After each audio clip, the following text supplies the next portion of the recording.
اگر اس سیریز کے ترجمے کے دوران مجھ سے انجانے میں کوئی غلطی ہو جائے، خاص طور پر قرآنی ترجمے یا احادیث کے ترجمے میں، تو اس کے لیے اللہ پاک کی بارگاہ میں توبہ کرتا ہوں۔ اللہ مجھے معاف فرمائے۔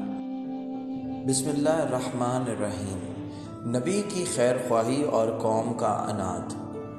نبی کی خیر خواہی اور نرمی اور پیار کے باوجود آپ کی قوم کے جو بڑے سردار تھے، انہوں نے کہا، ہم آپ کو واضح گمراہی میں دیکھتے ہیں۔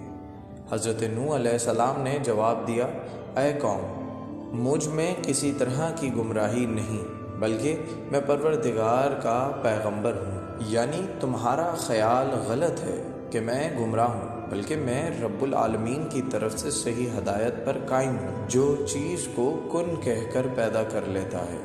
حضرت نوح علیہ السلام نے مزید فرمایا، جیسا کہ سورہ الاعراف میں ہے، میں تمہیں اپنے پروردگار کے پیغام پہنچاتا ہوں اور تمہاری خیر خواہی کرتا ہوں، اور مجھ کو اللہ کی طرف سے ایسی باتیں معلوم ہیں جن سے تم بے خبر ہو۔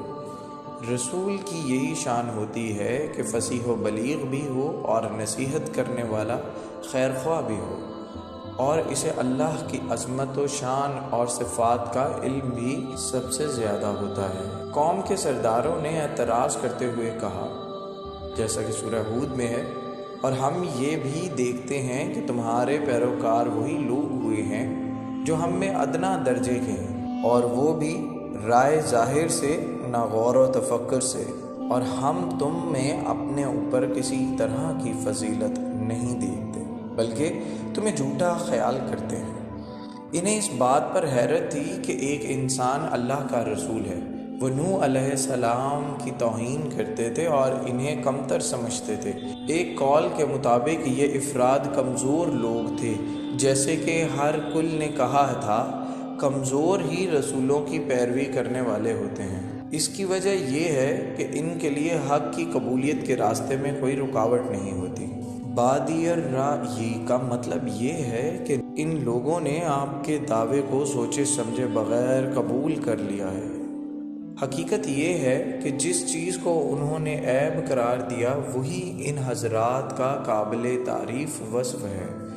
اللہ ان سے راضی ہوا، کیونکہ حق اتنا واضح ہوتا ہے کہ اسے سمجھنے کے لیے کسی غور و فکر اور تعمیل و تاخیر کی ضرورت ہوتی ہی نہیں، بلکہ وہ سامنے آ جائے، اسے مان لینا اور اس کی پیروی کرنا ضروری ہوتا ہے۔ رسول اکرم صلی اللہ علیہ وآلہ وسلم نے اسی وجہ سے حضرت ابوبکر صدیق رضی اللہ تعالی عنہ کی تعریف کرتے ہوئے فرمایا تھا، میں نے جسے بھی اسلام کی دعوت دی وہ اس کی طرف آتے ہوئے جھجکا، مگر ابوبکر صدیق رضی اللہ تعالیٰ عنہ کی زبان ذرا نہیں رکی، فوراً قبول کر لیا۔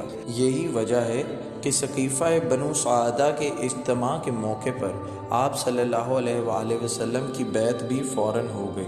حاضرین کو سوچنے سمجھنے اور غور و فکر کرنے کی ضرورت پیش نہیں آئی، کیونکہ صحابہ کرام رضی اللہ عنہ کی نظر میں آپ رضی اللہ عنہ کی افضلیت بالکل ظاہر اور واضح تھی، اور خود رسول اکرم صلی اللہ علیہ وآلہ وسلم نے پہلے حضرت ابوبکر صدیق رضی اللہ عنہ کی خلافت کے بارے میں تحریر لکھوانے کا ارادہ فرمایا، پھر یہ فرماتے ہوئے ارادہ ترک فرما دیا کہ اللہ اور مومن ابوبکر رضی اللہ عنہ کے سوا کسی پر راضی نہیں ہوں گے۔ نوح علیہ السلام کے کافروں نے اپنے نبی اور مومنوں کے بارے میں کہا، اور ہم پر تمہاری کوئی فضیلت ہمیں نظر نہیں آتی۔ اس کا مطلب یہ تھا کہ ایمان لانے کے بعد تمہیں ہم پر کوئی برتری حاصل نہیں ہوئی، بلکہ ہم تو تمہیں جھوٹا سمجھتے ہیں۔ مزید معلوماتی ویڈیوز کے لیے ہمارے چینل کو سبسکرائب کریں اور بیل آئیکن پر کلک کریں۔